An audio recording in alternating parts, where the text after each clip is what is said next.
Adegan goyang-goyang itu kayak adegan di dalam film pengkhianatan G30S itu. Oh.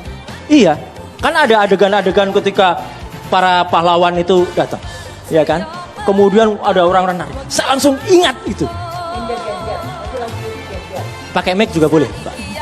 Waktu lagu Genjer-Genjer. Nah, jadi mohon maaf kalau saya langsung teringat itu. Jadi ini benar-benar menodai justru.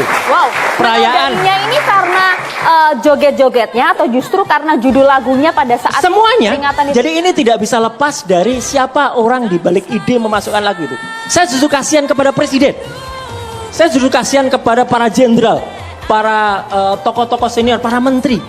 Kenapa harus itu? Saya tidak menyalahkan penyanyinya ya. Mbak Putri saya kira menyanyikan dengan bagus dan itu atas hak. Tapi siapa yang punya ide ini? Jangan-jangan memang ini bahaya latennya sudah masuk betul. Kita harus menghormati upacara ini dengan khidmat. Meriah boleh, tetapi meriah itu juga ada tempatnya. Biasanya kemeriahan atau perayaannya itu dirayakan secara terpisah. Ada di ini nggak mungkin mengada-ada Pak, ini disaksikan orang seluruh Indonesia Pak. Media nasional kok.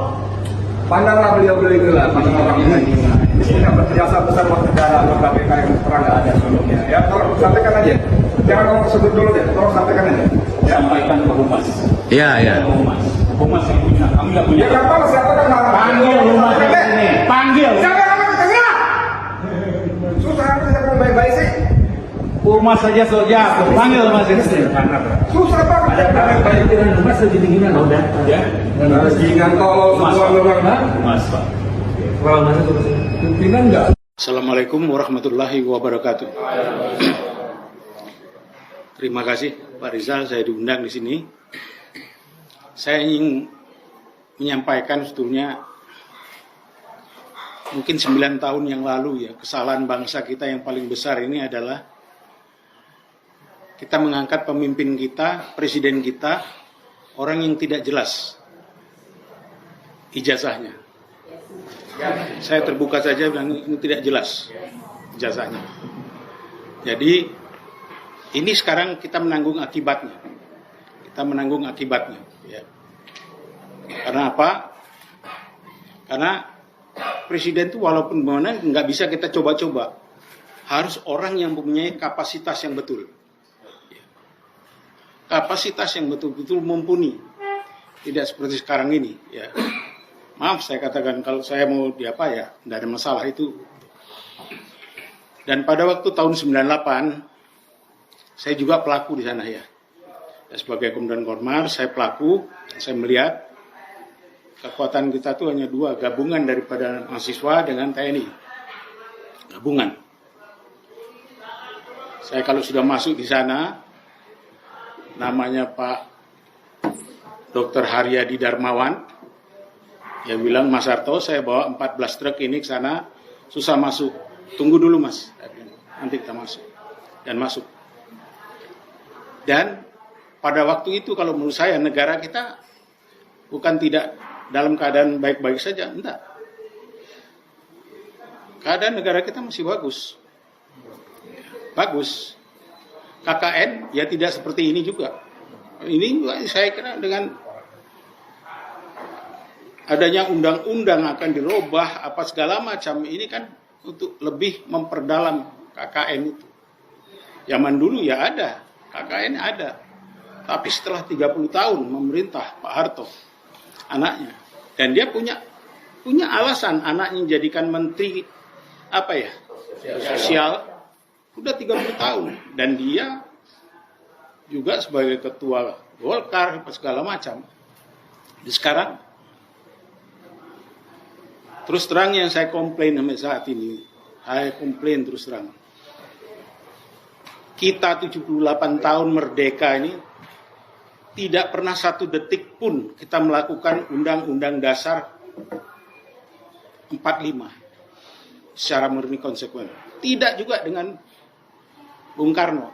Pemilu kita pertama tahun 55 berapa mungkin? Partainya 98 apa sih? Sekarang juga partai tidak tahu berapa. Padahal kalau menurut saya terus terang nggak, partai ini legal standingnya dari rakyat mana? Tidak ada. Legal standingnya hanya ada dari mereka kaya, mereka tajir, mereka bisa membangun partai, masuk, bayari semua, ya, bayari semua yang milih.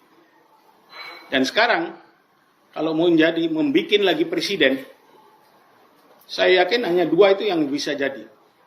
Mungkin Anies yang mumpuni itu mungkin tidak jadi. Kenapa?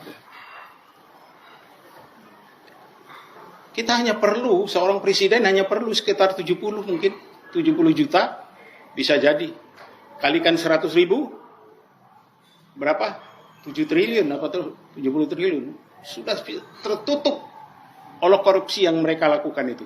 Tertutup semua. Yang lain tidak bisa bernafas. Jadi kalau menurut saya, untuk perubahan ini, tidak mungkin kita ikuti gendang mereka. Ikuti dengan aturan mereka. Semua sudah diatur oleh mereka. Dana diatur oleh mereka. Kita lihat korupsi 349 triliun. Terbuka? No. Korupsi lain-lainnya. Food estate 18 triliun kemana? Terus Bukit Algoritma 18 triliun kemana? Semua itu hanya untuk persiapan pemilu. Jadi kalau orang mau maju jadi presiden, jangan ngomong kalau tidak ada uang. Tapi kalau punya 70 triliun, yes, bisa langsung. Inilah demokrasi kita. Karena demokrasi kita tidak berangkat dari rakyat. Demos kratos. Kekuasaan di tangan rakyat. Sekarang tidak. Kekuasaan begitu oligarki politik, para parpol ini bersatu dengan oligarki ekonomi, ya seperti ini jadinya kita. Kita akan dimiskinkan. Ya, kita akan dimiskinkan, dan maaf kata, kalau kita tidak bisa mencegah apa yang diperbuat oleh presiden kita, perjanjian dengan Cina, saya yakin nggak sampai tahun 2030 kita sudah bagian daripada Cina. Ya. Jadi tinggal kita sekarang. Ya. Mau apa tidak? Kalau kita ikut dengan jalan gendang mereka semua, tidak akan bisa mungkin. Yang perlu sekarang kita lihat, ayo kita sama-sama. Mau seperti apa? People power.